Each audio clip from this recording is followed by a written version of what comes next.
I want to thank you so much for having the opportunity and the privilege of speaking today with you. When Taylor Ballou first wrote me and asked me and then called me to talk about the subject today, she said, I really want you to talk about grief and sadness. And when I began to think about the concepts of clients that I've worked with through all of these years in counseling at Green Acres, my heart really landed on this sense of sadness that I see in so many women and so many wives.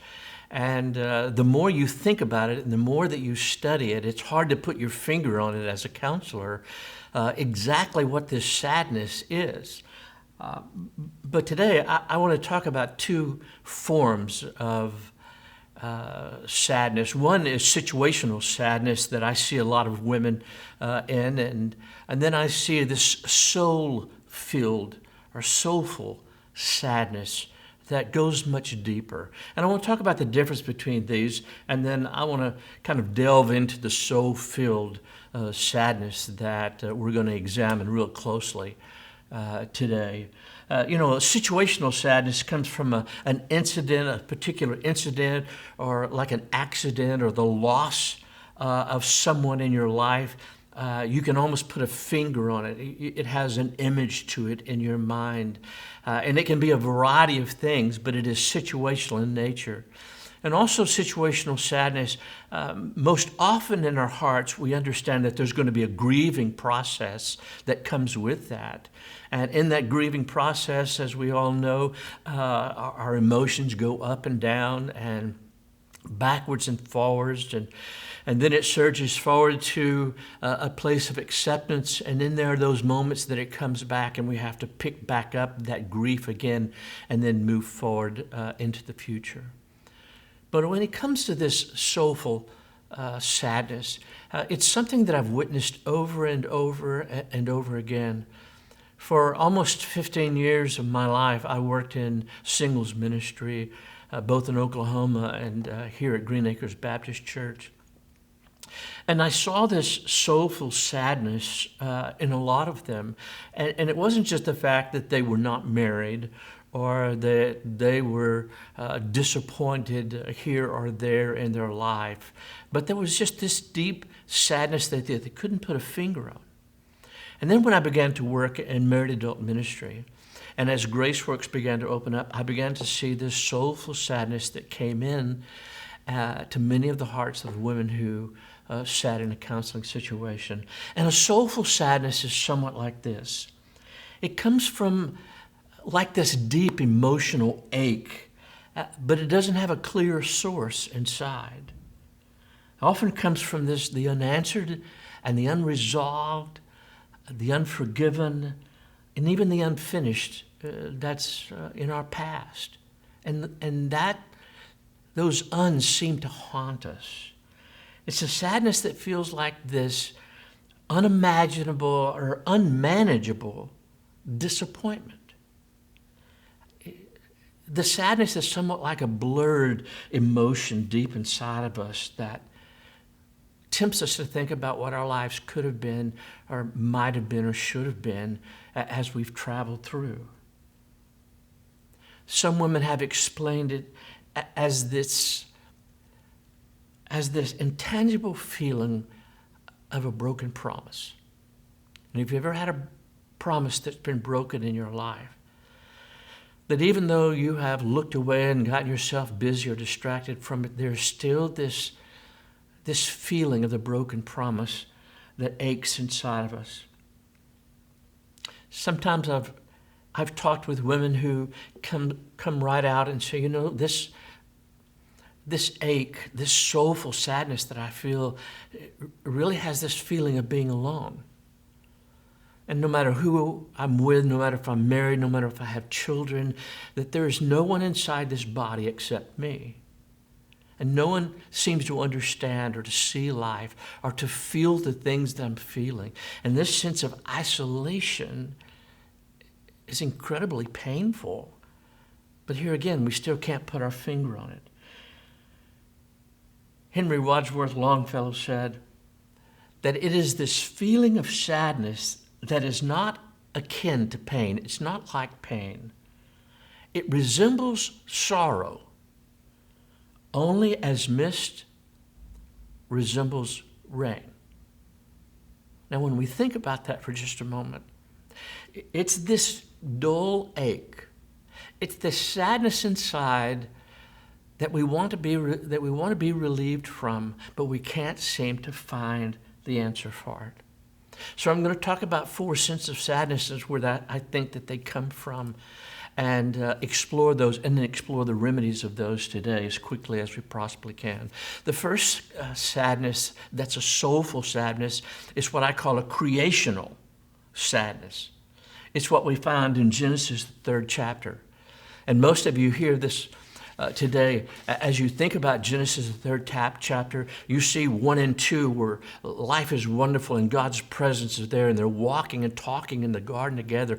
And by the time we get to the 3rd chapter, Adam and Eve both have chosen to take their life out of the protection and out of the provision of God and protect themselves. And when they chose not to trust God, they were both, as the scripture said, that they were both cast from the garden. And when they were cast from the garden, they covered themselves out of shame. And they put fig leaves and they hid from God. And then they blamed each other. And I think at that moment that creational sadness began was when God came, first spoke to the serpent, and then he spoke to Eve. And this is what he said in the 3rd chapter. He said, Eve, I will make your pain in childbearing very severe. And with painful labor, you will give birth to children. And your desire will be for your husband, and he will rule over you. Now, there's several things to take note about in this passage. And the first one is about this severe pain in childbearing. Now, when you stop and think about that for a moment, it's strange that God said that twice, that in painful toil and in the severe pain that you're going to birth children. Well, now, as most of you women know who've had children in your life, that idea of a child moving through the birth canal and the pain that's involved in that really is small compared to the pain that child is going to be to you and with you for the rest of their life. There's not an ache that you don't feel. There's not a point of rejection that as a mom that you don't feel that inside. There's not a point of grieving. There's every aspiration they have that you have that to them. And you can call that bonding or you can call that whatever. But God said to Eve that you're going to carry this ache. You're going to carry this pain with you for the rest of your life. And ladies, there's something else that you must know. That ability to carry life inside of you has to be understood in the context that it is, it goes far outside just the birthing and the life of that child inside of you. But when you stop and think about it, as a married young woman, you carry the life of your marriage inside of you. And you carry the life of your husband inside of you.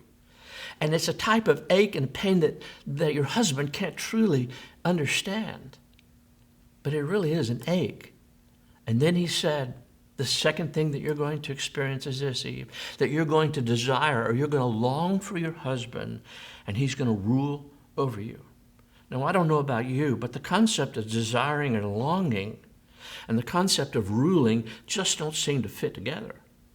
Because why? Desiring and longing have this understanding of vulnerability, almost a sense of weakness, almost that idea of submission, that you've lost your choices in life. But ruling over has this power and this authority and these choices that maybe in some ways you don't feel that you have. I hear many women talk about the fact that they stay home all day long while their husband has this discretionary freedom to go into work and be with all the friends, and they're stuck at home. And they describe it as a sense of sadness. Sometimes when we look at this, we realize that not only do we carry that life of our children and our husband and our family in our heart. But that there is this ongoing longing that no matter how much and how close you are, there is still that understanding of a fracture, of a crack. There is this desire for closer connection, for being more valued by your husband. And that ache, that desire will absolutely never go away. It's been passed from one generation to the next. And it's at that point that we stop and we realize that we are so completely different from our husbands and our wives. It's like a zebra marrying a fish. There is almost nothing in there. And there is this ongoing feeling of this emotional disconnection. But ladies, I want to encourage you at this point. Be careful that you do not confuse a man not understanding with a man not caring. Now let's talk about marital sadness. I've seen so many young girls as a father of 2 daughters. I began to see Melissa and Micah began to think about this concept of relationship when they had their first dolls, and they began to nurture those dolls. And as a father, I kind of sat back, and I had to play the Ken, and they played with their Barbies, and yes, I played dolls with them at times. But I realized as I've grown older that those concepts of marriage begin so early on. And by the time, if you have daughters, and by the time yourself, of course, you're 16 years old, you've already begun these discussions about the kind of man you want to spend the rest of your life with. And by the time you graduated high school and entered into college, you've had some serious conversations about where you want to get married, the type of marriage, the type of wedding that you want to have, maybe even colors, maybe even flowers. Maybe even the most minute things. You've had those conversations.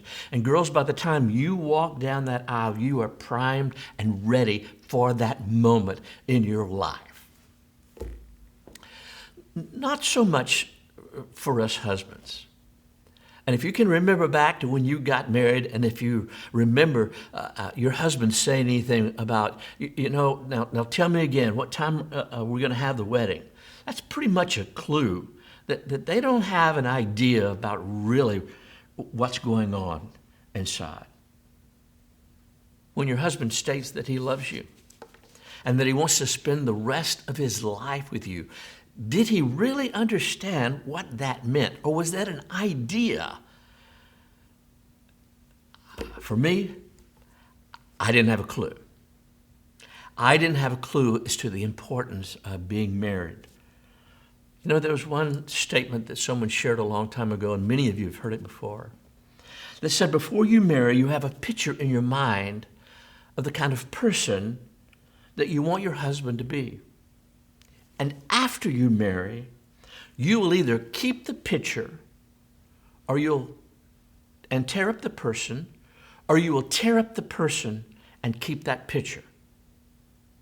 And when I think about that, when it comes to marital sadness inside, I realize that there's a lot of women who have continued to tear up that person instead of tearing up that picture, that idea of what they wanted and expected their husbands to be. Sometimes sadness is propagated in a wife's heart because their expectations, whether realistic or unrealistic, of who they want their husband to be, whether it's a spiritual leader, whether it's the leader of their home, and they're disappointed. And that disappointment comes out in a point of sadness inside of them. Sometimes sadness becomes because we feel as if maybe somewhere deep inside we've made this huge mistake, and that the promise of sunshine and roses were just a fairy tale, and you didn't sign up for this marathon of connection and disconnection and passion and coldness. And sometimes this sadness comes out in a way that looks nothing like sadness, but it comes out in a way that looks like anger. It comes out in these emotions of a disappointment in the tone of our voice toward this man that we have committed the rest of our life to. It may come out in this irritation and always being irritable to one degree or another, or quick to become grumpy. And it's what we call in counseling this negative anxiety, where nothing seems to be right. And we have a bad attitude about almost everything. This next thing is what we call relational sadness. And relational sadness is something that I've seen over and over and over again with both couples and with wives through these years, to where it's almost mind-blowing. And this relational sadness, so often in wives, comes from this sense of envy. Now, when we stop and think about envy, you can say, well, I'm not an envious person. But you might be surprised the power that envy has had throughout the Scriptures. Isaiah 4 says that it was envy that caused Satan to fall from heaven. Genesis 4 tells us that it was envy that prompted Cain to kill his brother. In Genesis 40, it was the envy of Joseph's brothers that made them sell him into slavery. Matthew and Mark said that it was the envy in the heart of the Pharisees that put them to that place of crucifying Jesus. And it didn't just stop with the life of Jesus. Paul talks about in 1 Corinthians that it is envy in the heart of the churches, where they became disconnected because they envied each other's spiritual gift. You see, envy is also called invidiousness, and it is best described as this resentful emotion that we have when we see that another person has something that we perceive that we do not have. It could be power, it could be possessions, or it could be a position in this world. It's this moment of stopping and comparing your life to someone else. Because envy is looking at the deficits or the perceived deficits in our life rather than the fullness. I want you to think about this scripture verse, how powerful it is. Proverbs 14:30 says, a heart at peace gives life to the body, but envy rots the bones. And sometimes the sadness I see in wives and in singles is this weakness that they feel, that they're trapped. And in this sadness, in this prison of sadness, they feel as if they can't move, or that they're powerless to change or to fix or to undo what's happening in their heart.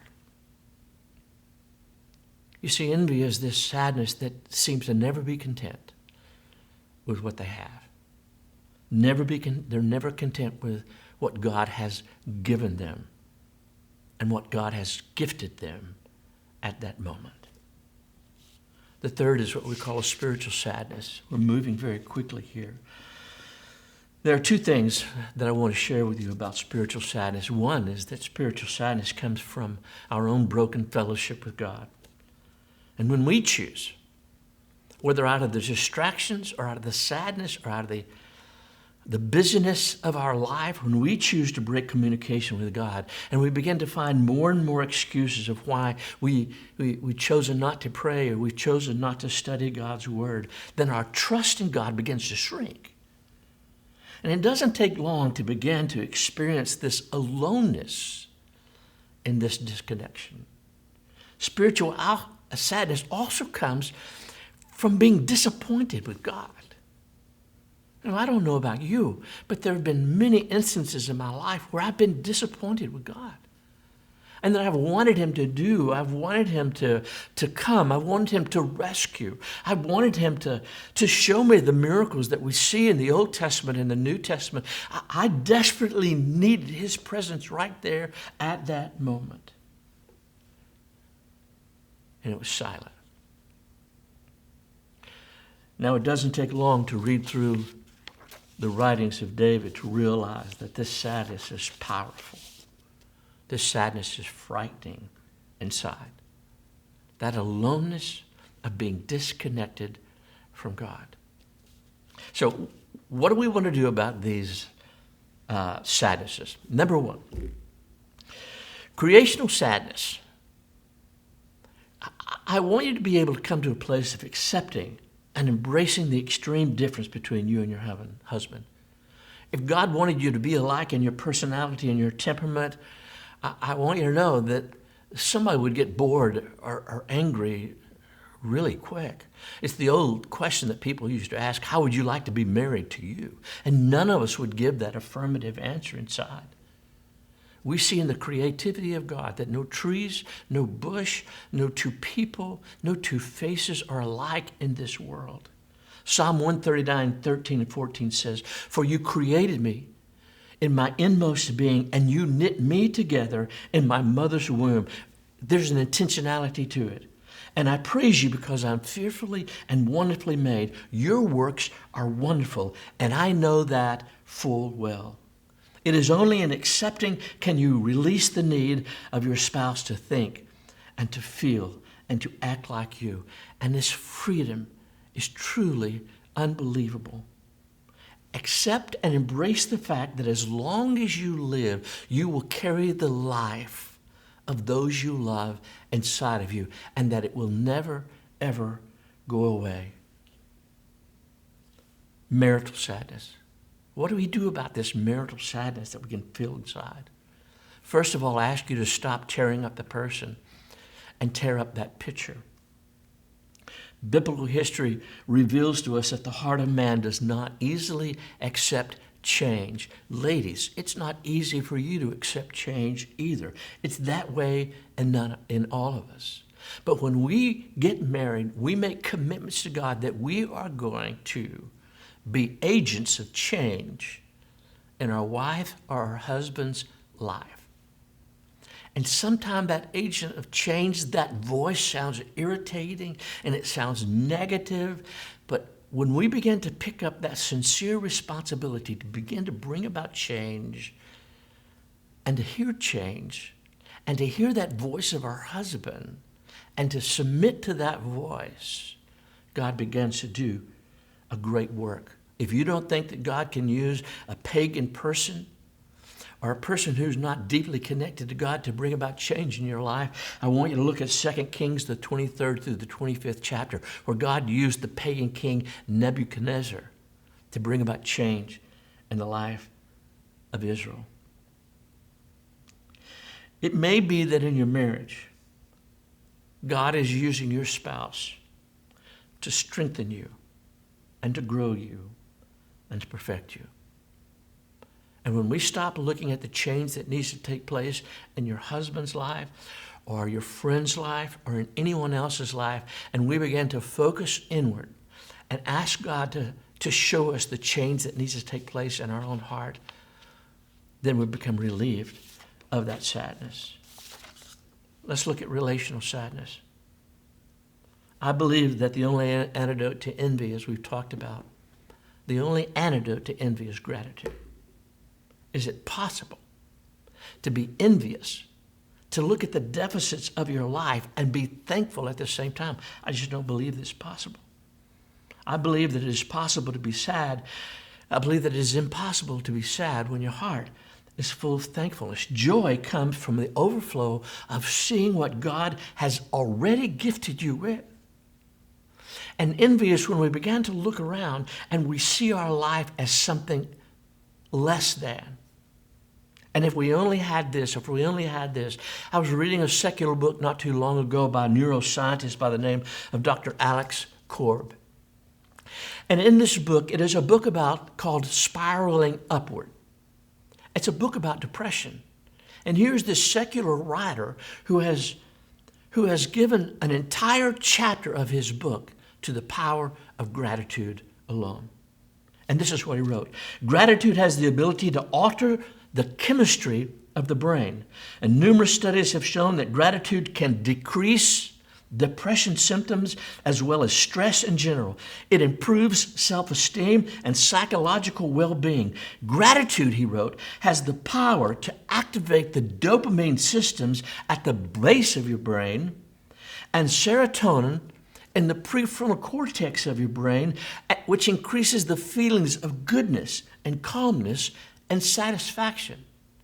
Oh, that we could live this life of gratitude, that every day we would continue to add to this list of thankfulness of all the things, to speak thankfulness to our children, to speak gratitude to our husband, to speak gratitude to all of those around us, and yet every day that your heart would be full of gratitude toward God, who's given you the life that inside of you. Last of all, spiritual sadness. And in closing today, I want you to know that there is nothing that is more sad inside my own spirit than the silence of God. Our spiritual imagination begins to run wild with thoughts of God being disappointed in us, that he has seen us and he's seen that which is lacking inside of us. James Emery White wrote this: many of us have experienced the silence of God, and we cry out to God and there seems to be no answer, and we pray, pouring out our hearts, only to hear the words echo back to us without a reply. The maddening thing is that we have been conditioned to expect a direct relationship between input and output.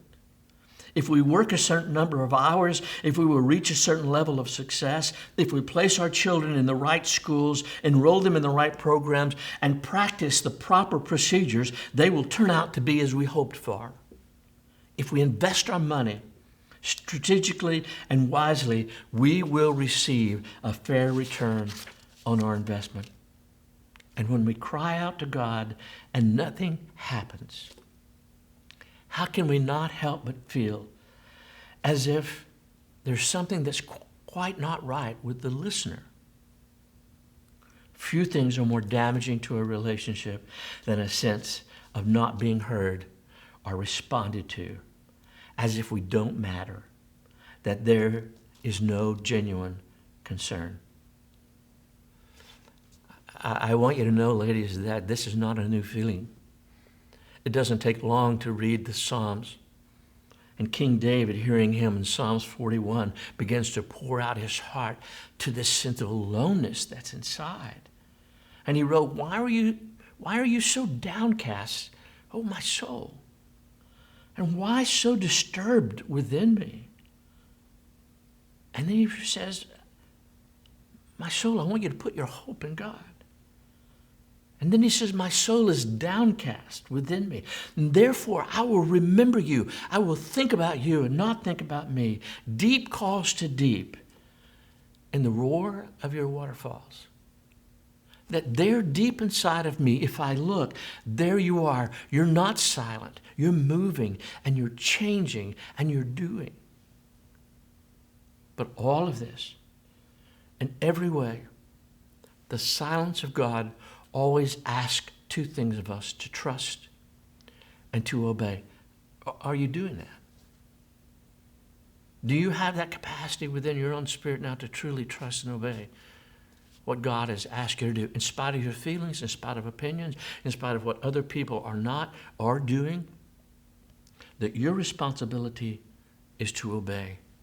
And in that obedience and in that trust, God will be doing things that you truly don't understand, but he is. At the close of the Civil War, when both sides were at this point, the North and the South were at this point of despair, at this point of brokenness, that the ideas of the South and the ideas of the North, it was much more than just about slavery. They found on the body of a Confederate soldier this poem that he had written himself. And it's so apropos for how God works in our life at this point of spiritual sadness.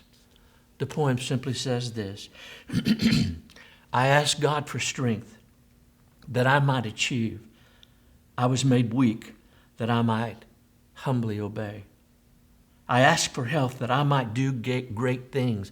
I was given infirmity that I might do better things. I asked for riches that I might be happy. I was given poverty that I might be wise. I asked for power that I might have the praise of men, but I was given weakness that I might feel the need of God. I asked for all things that I might enjoy life, was given life that I might enjoy all things. I got nothing that I asked for, but everything that I had hoped for.